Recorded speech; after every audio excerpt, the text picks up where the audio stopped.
जना बिल जबर जो है उसमें भी जो लोग इन्वॉल्व होंगे, जो मुलव्वस होंगे, उनको हालात के मुताबिक सज़ा दी जाएगी।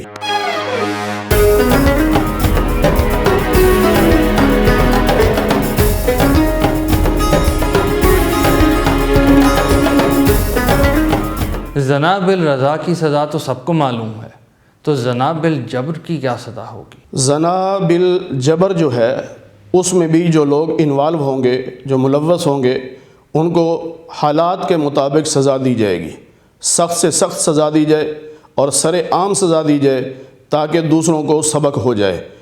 और इसके लिए मैंने बताया कि अगर तो गवाह साबित होंगे फिर तो ज़ाहिर है उनको संसार भी किया जा सकता है, और अगर गवाह नहीं मिल रहे तो फिर मेडिकल के तरीके से जो रिपोर्ट आएगी उसके मुताबिक हालात को सामने रखकर जो सज़ा बनती है वो सज़ा दी जाएगी।